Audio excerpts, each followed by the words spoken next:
Oof, yeah, this title's gonna annoy people. It's like they don't really know how they want. To be fair to them. Alright, let's discuss it. Despite looking class, nurturing young talents, and utilising Gabriel's gravitationally massive noggin, Mikel Arteta has guided his Gunners to 5 straight trophyless seasons. 5 seasons, nothing won. Not even a little Carabao Cup, you know. Not even an Emirates Cup. Only a couple of dinner plates to fit in your dishwasher. And that continued this week as Arsenal were dumped out of the Champions League semi-finals by Ligue 1 champions PSG. And with that, people are calling him a failure online. But is it really that bad? Is Mikel Arteta actually a loser? Watching Arsenal is watching Netflix, you know. You always wait for the next season. No, it is, yeah. I feel like this is an important one. This is a rogue video, yeah? So the sunglasses are going back on. I need to be reckless for a video like this, and a reckless version has to be somebody who can't be associated with my professional version of me. I don't want to get caught, so I've got to disguise the name as well so people don't know it's the same guy. Narin. Yeah, say less, that'll do. So look, listen, Arsenal out of the Champions League, yeah? No final for them. It was 3-1 on aggregate to Luis Enrique's side. PSG were probably the favourites going into the Final Four. My chair needs to stop squeaking, I can't lie. There wasn't even that much hope, even after a fast start. PSG went 2-0 up on the night. Saka scored and then knocked out an old man in the stands. And like my hopes of going sober for the month of May, it was all over. It ended on day 3. The haters said they couldn't do it.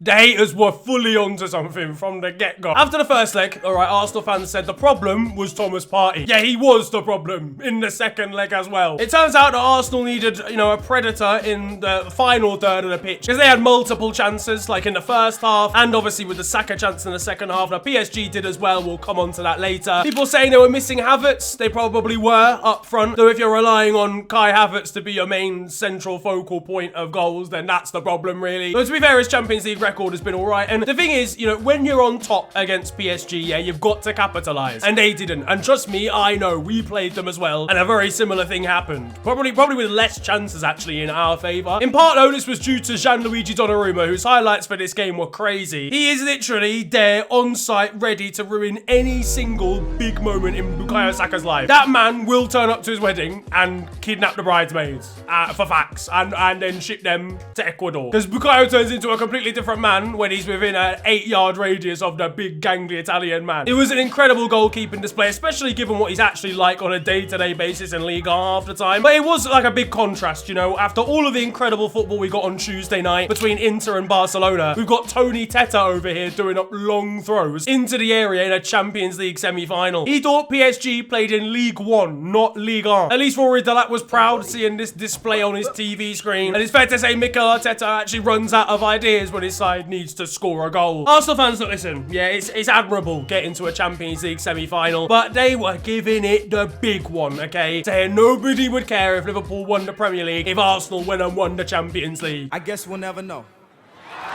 Meanwhile, yeah, Martin Odegaard has been pissing me off, and I'm not even directly involved. He doesn't know what he's supposed to do when it's time for him to unleash a strike from just outside the area. The guy's got an allergy to shooting, I'm pretty sure, but at least his side hobby of photography can come into effect now. Now look, listen, I love bantering Arsenal as much as the next guy, but you're probably wondering at this point why I'm going so hard into them. Pause. Liverpool also lost to PSG and arguably looked even worse. Yes, PSG had chances in the second leg, you know, with Kavica Kvaratskhelia hitting the post, that Bradley Barcola and Desiree Doué 2-on-1 situation that should have put the tie beyond doubt in the first half. Vitinha missing his penalty, and of course they did actually score 2 goals, but at no point did they really ever get battered like we did in the first leg. So why are they getting it so rough? Pause again. Well, the reason has been Arsenal's mentality after the games. I mean, the team themselves. I mean, let's take this quote from Declan Rice, for example, saying after their defeat to PSG that what they've done this season has been impressive. If we stop it there and we talk about the Champions League, that's enough of a quote. That's fine. I agree. But unfortunately, he carries on speaking and says that it's impressive because they've spent the whole season with 5 or 6 key players out injured. This just isn't true, is it? And look, I've been the first person to defend Arsenal when it comes to injuries they've had this season. Like, Gabby Jesus has obviously done his ACL. Kai Havertz has been injured for a period. Saka is obviously the key one. He was out for ages, and Gabriel is now out at the end of the season. I think Gabriel and Saka especially are the 2 main ones. But in terms of Saka and Gabriel, those injuries were at completely different times, with Havertz kind of wedged in the middle. And as I said earlier, if you're relying on a Kai Havertz and Kai Havertz alone for goals, then a squad building issue is the problem, not an injury crisis.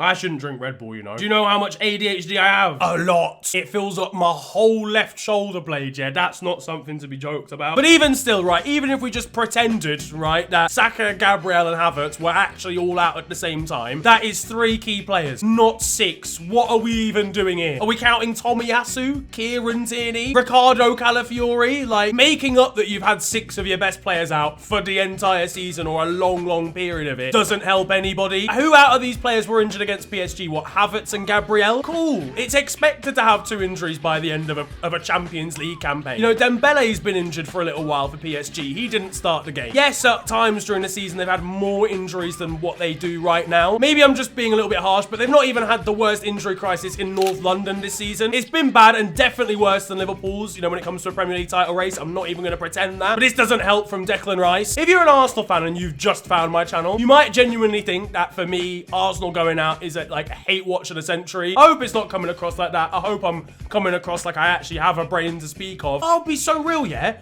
I don't care. On my life, yeah, I genuinely couldn't care less as to whether Arsenal had made it through into the Champions League final or if PSG had made it through. I have family and friends that are Arsenal fans, and I would be happy for them if they got into a Champions League final or if they won a trophy of some kind. My life genuinely would not change whatsoever, but there's no point making stuff up. The worst one has actually been Mikel Arteta's response. First of all, before the game, when asked about trophies in relation to the Premier League, he turned to Liverpool's points tally, indicating that it was weak compared to the last few seasons where they were up against Manchester City. Winning trophies as well is about being in the right moment, in the right place. Liverpool has won the title with less points than we have in the last 2 seasons. With the points of the last 2 seasons, we have 2 Premier Leagues. So you have to be in the right moment, in the right place, you know? All right, well, let's do stats.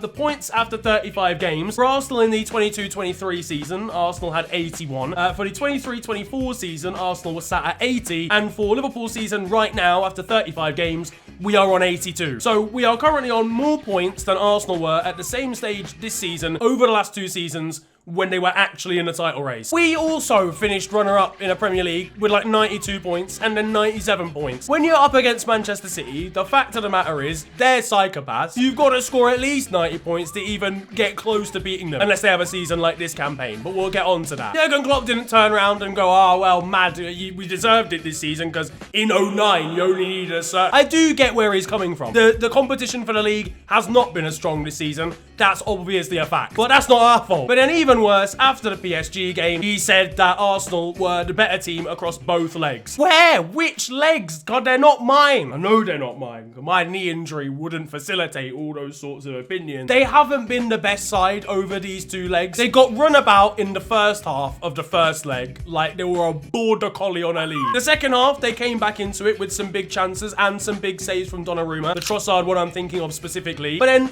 in the same half, PSG hit the crossbar with Gonzalo Ramos, and they could have easily gone into the second leg 2-0 down. Boom, second leg starts. And then, you know what? First half an hour of the game is the 30 minutes that I'll give it to Arteta. They were the best team. Overall, I'd probably say the second leg was even, probably. I think over the whole balance of the 90 minutes, I think both sides had equal amounts of big chances to score. But basically, what I'm trying to say is I'm just fed up of hearing excuses.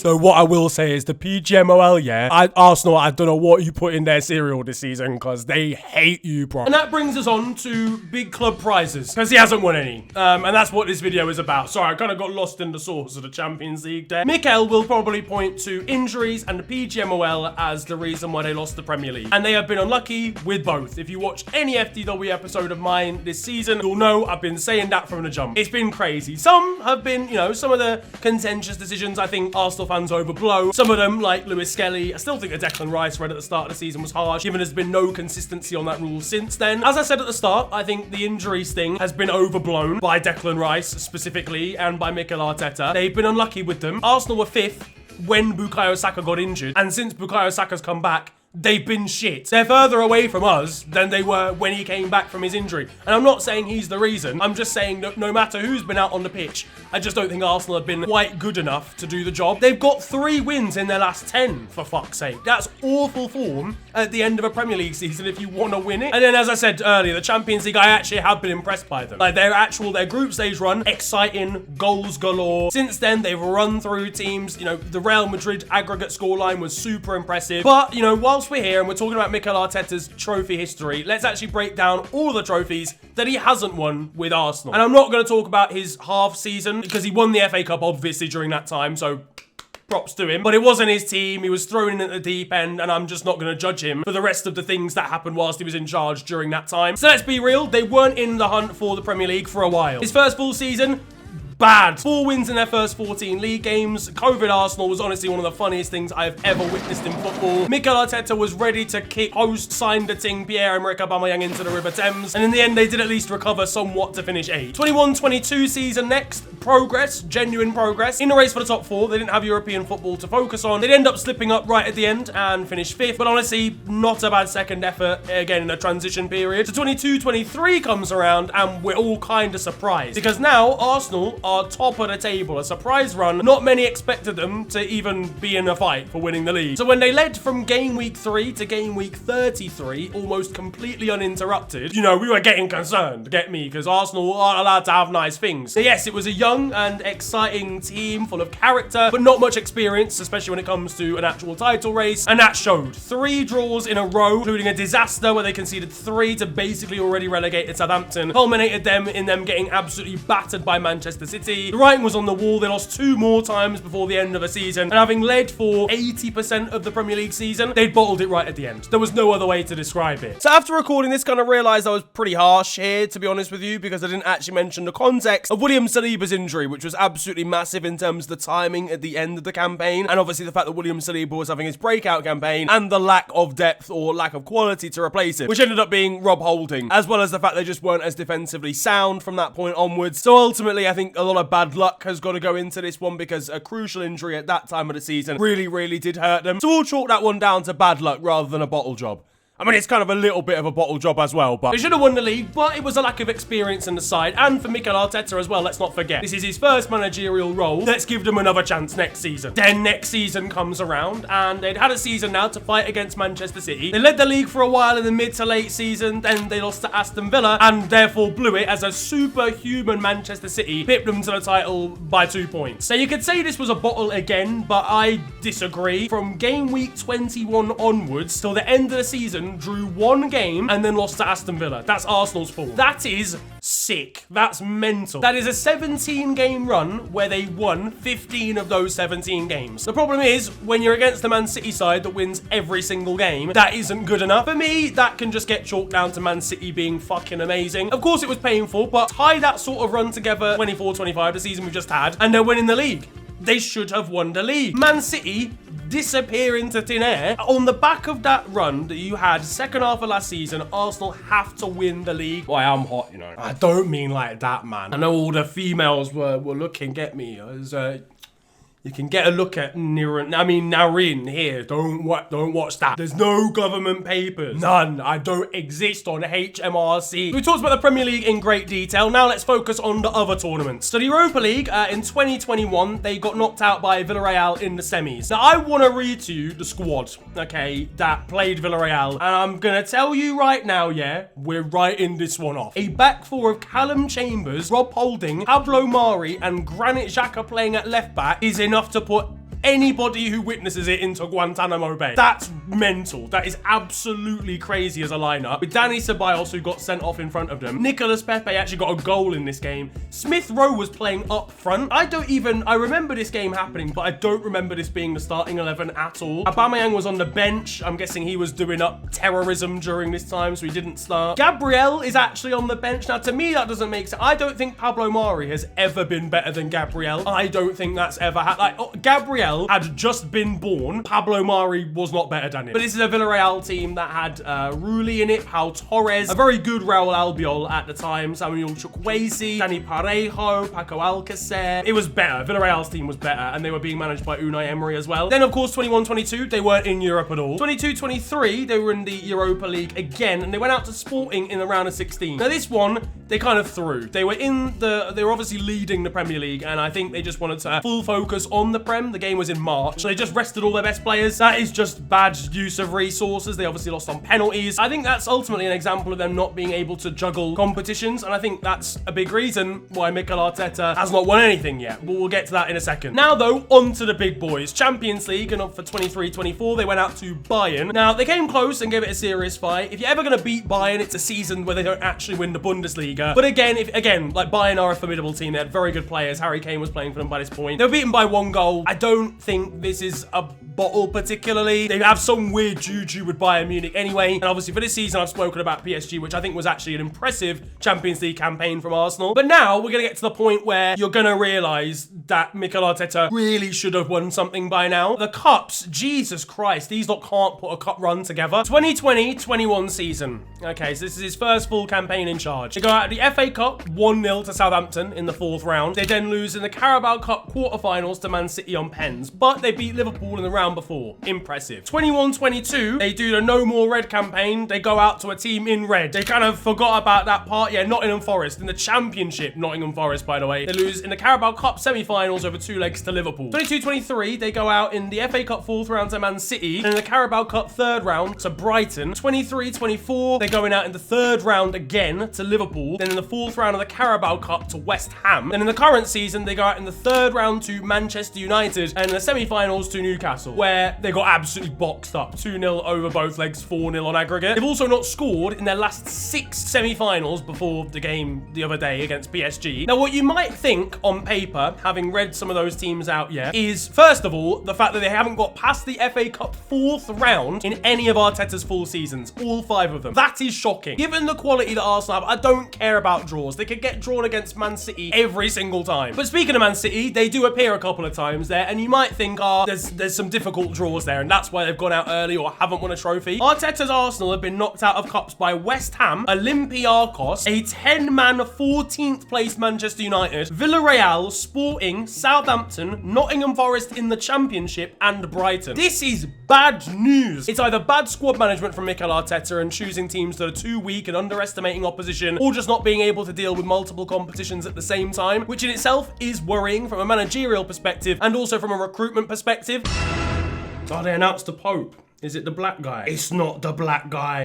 So what is my conclusion? It's hard to actually quantify the cups because they went out of them so early most of the time. But if we're being real, they should have done better. I'm talking FA Cup and Carabao Cup here. Obviously, yes, going out the quarterfinals to Man City on penalties is totally understandable. Losing to Liverpool across 2 legs in a semi-final is also understandable. But the rest of them, honestly, I don't have much sympathy. A 10-man United from this season. They could put 11 cones out on the pitch and it would give you a more difficult game than that. Even if you don't reach the final, you've still got to beat these teams. Europe, I think we can allow Arteta on. I'm not going to lie to you. There's not a real season that I look at and go, oh my God, they had to win that. Like, they should have beaten Sporting. And then the Premier League, for me, they had to win it this year. 22-23 can be excused because it's a young side with no title race experience. For me personally, I think they should have had 2 more Prems. Honestly, given how good Arsenal are from day to day, they should have won a domestic cup as well. And I know, look, listen, winning silverware is hard. Harry Kane just did it for the first time after 14 years, and he's a very good footballer. It is hard to win things, but as a big club that's finishing 2nd in the Premier League, yeah, the big boy Premier League, 3 years in a row, you should have won something in the last 5. Now, does this mean I think Mikel Arteta's a fraud?